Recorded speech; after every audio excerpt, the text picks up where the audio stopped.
샬롬, 하나님의 귀한 자녀 여러분. 삶의 여정 속에서 때로는 길을 잃고, 때로는 지치며 어디로 가야 할지 막막하게 느껴질 때가 있으신가요? 오늘 우리는 잠시 세상의 소음을 뒤로하고 우리를 향한 하나님의 변함없는 선하심과 그 깊은 사랑에 귀 기울여보는 시간을 갖고자 합니다. 이 메시지가 여러분의 마음에 울림을 준다면 이 은혜를 주변 사람들과도 나누어 주십시오.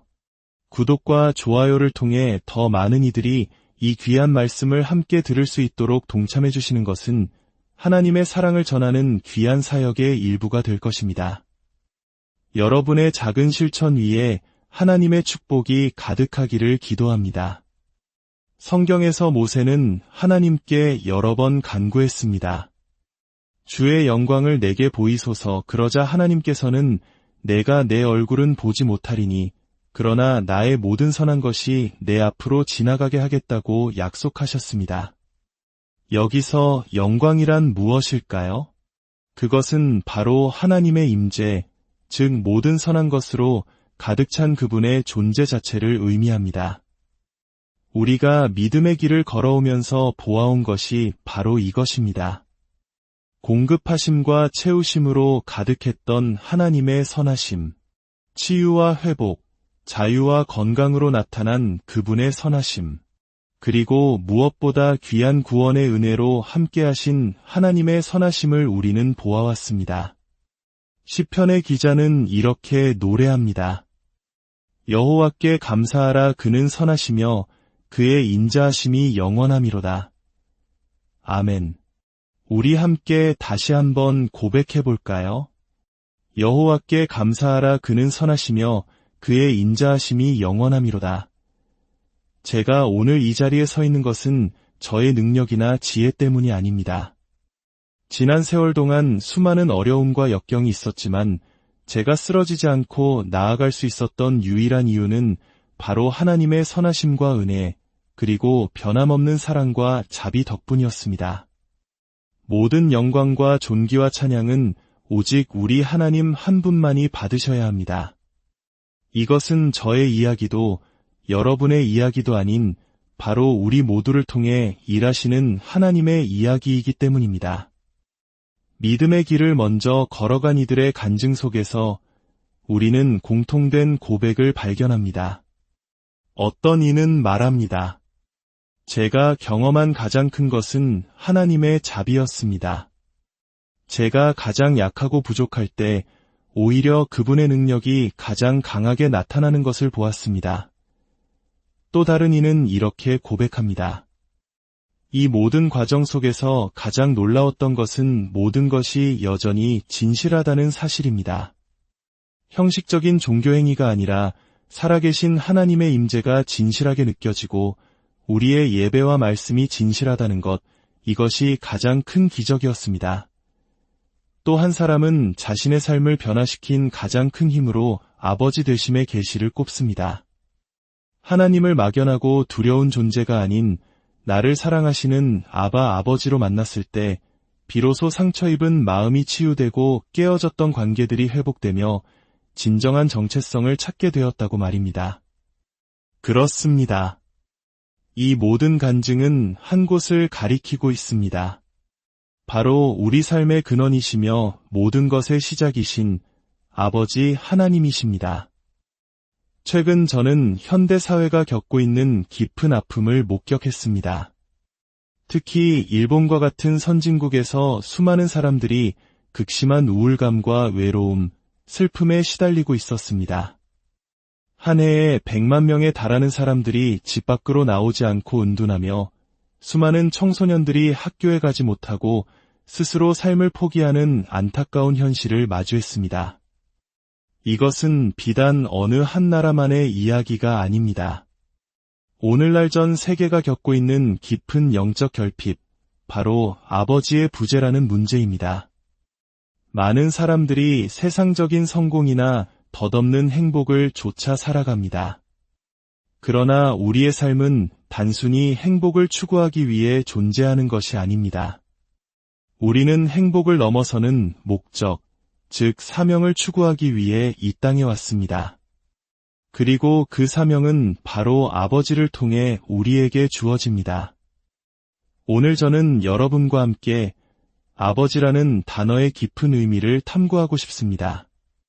성경에서 아버지를 의미하는 아바라는 단어는 단순히 우리를 낳아주신 분을 넘어 근원, 공급자, 지지자, 양육자, 기원, 기초, 시조라는 광대한 의미를 담고 있습니다. 우리가 누군가를 아버지라고 부를 때 우리는 그분은 나의 근원이시며 나의 시작이시며 나의 모든 것의 기초이십니다. 라고 고백하는 것입니다. 우리에게는 세 가지 차원의 아버지가 있습니다. 첫째는 우리를 이 땅에 태어나게 한 육신의 아버지입니다.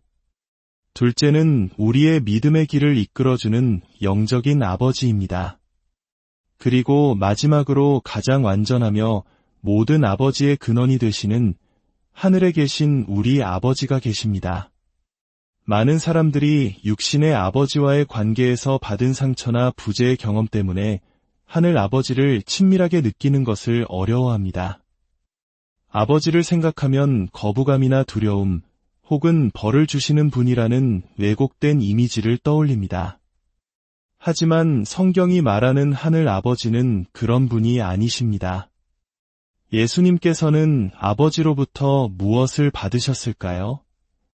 아버지는 자녀에게 이 세상 그 무엇과도 바꿀 수 없는 귀한 것들을 주십니다.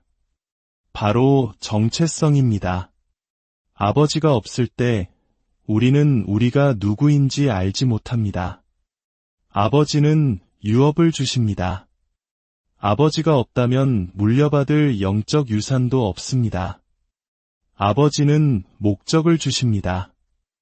아버지와의 관계 안에서 우리는 삶의 의미와 방향을 찾게 됩니다.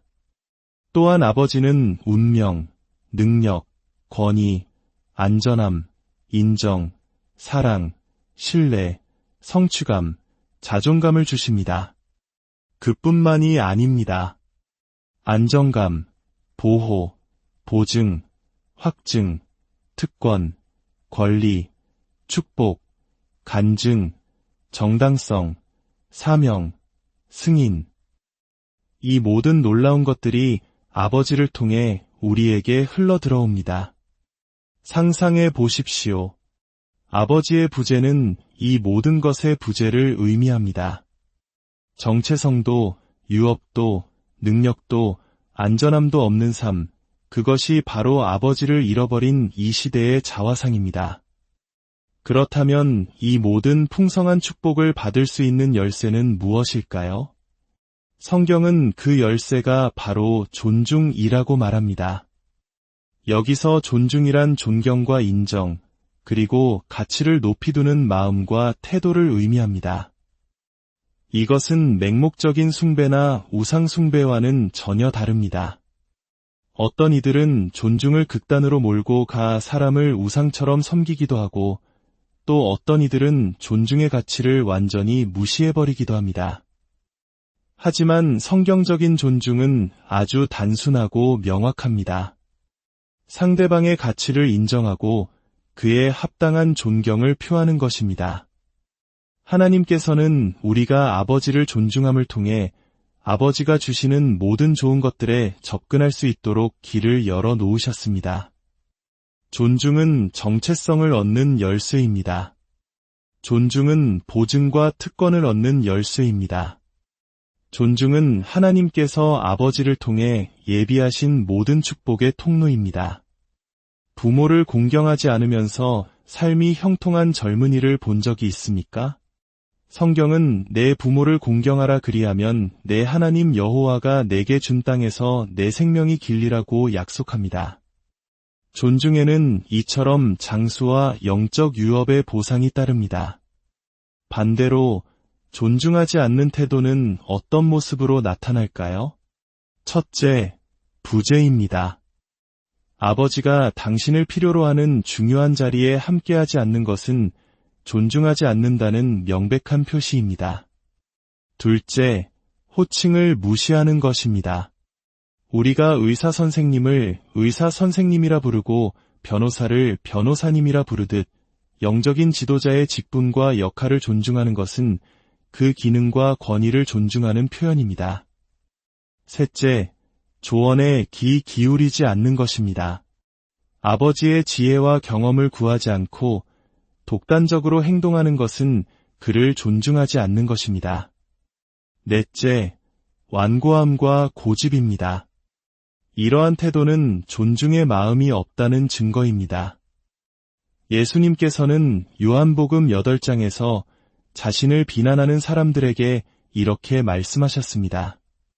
나는 귀신이 들린 것이 아니라 오직 내 아버지를 공경함이언을 너희가 나를 무시하는도다. 이 말씀은 우리에게 충격적인 영적 원리를 보여줍니다. 아버지를 공경하는 것이 악한 영으로부터 우리를 지키는 영적 보호막이 된다는 사실입니다. 수많은 상담과 치유 사역 현장에서 부모를 존중하지 않는 마음이 악한 영이 역사하는 가장 큰 통로가 되는 것을 목격했습니다. 아버지를 존중하지 않을 때 우리의 삶은 어둠 속으로 들어가게 됩니다. 결국에는 자신이 있던 자리에서 다른 사람으로 대체되는 결과를 맞이하게 될 것입니다. 하나님께서는 말라기 선지자를 통해 이렇게 물으십니다. 아들은 그 아버지를, 종은 그 주인을 공경하나니 내가 아버지일진대 나를 공경함이 어디 있느냐? 하나님은 우리의 존중을 받기에 합당하신 분이시며 우리의 존중을 요구하십니다. 그렇다면 우리는 어떻게 그 존중을 표현할 수 있을까요? 존중은 단순히 말로 존중합니다. 라고 하는 것으로 끝나지 않습니다. 존중은 반드시 행동으로 증명되어야 합니다. 잠언 3장 9절은 말합니다. 내 재물과 내 소산물의 처음 익은 열매로 여호와를 공경하라.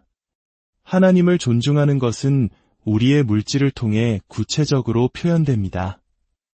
11조와 헌물을 드리는 것은 단순히 돈을 내는 행위가 아닙니다. 물질은 우리의 시간과 노력, 즉 우리 삶의 일부가 담긴 결정체이기 때문입니다. 그것을 구별하여 하나님께 드리는 것은 우리 삶의 가장 귀한 것을 그분께 드린다는 헌신의 표현이며 하나님을 내 삶의 주인으로 인정하는 존중의 고백입니다. 하나님을 가치 있게 여긴다고 말하면서 하나님의 것을 도둑질할 수는 없습니다. 하나님을 존중한다고 말하면서 그분의 말씀에 불순종할 수는 없습니다. 사랑하는 여러분, 우리는 언제 존중을 잃어버릴까요? 존중할 줄 모르는 사람들과 어울릴 때 우리는 존중을 잃습니다. 하나님께서 세우신 권위를 무시할 때 존중을 잃습니다. 감사하는 마음을 잃어버릴 때 존중을 잃습니다. 하나님과의 친밀함이 익숙함과 무례함으로 변질될 때 존중을 잃습니다. 그리고 무엇보다 겸손을 잃을 때 우리는 존중을 잃습니다.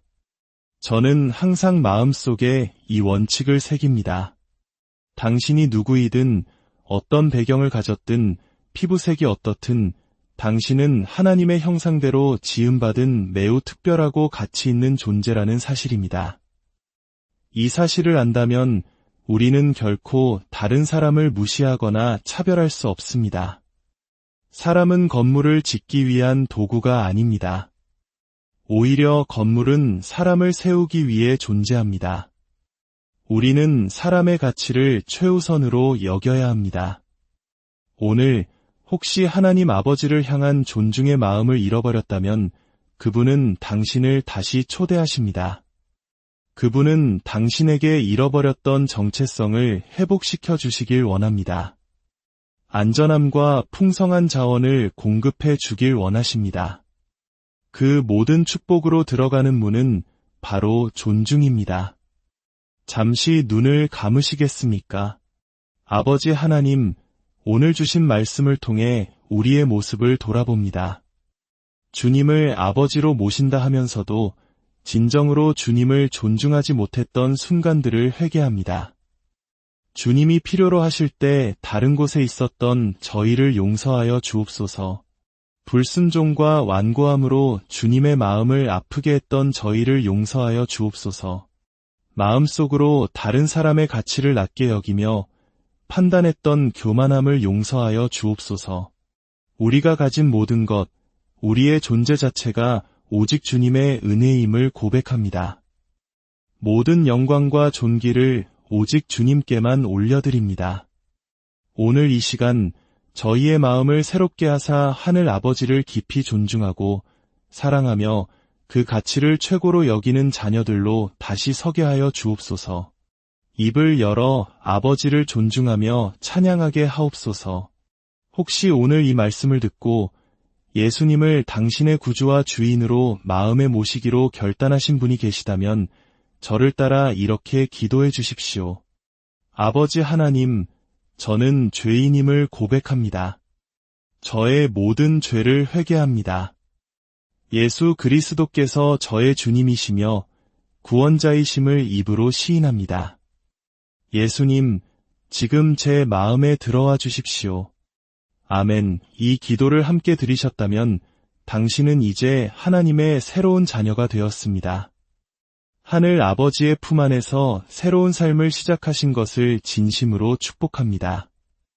여러분의 삶의 하늘 아버지의 풍성한 유업이 흘러넘치기를, 그분의 임재 안에서 참된 안정과 목적을 발견하시기를 주님의 이름으로 축복합니다.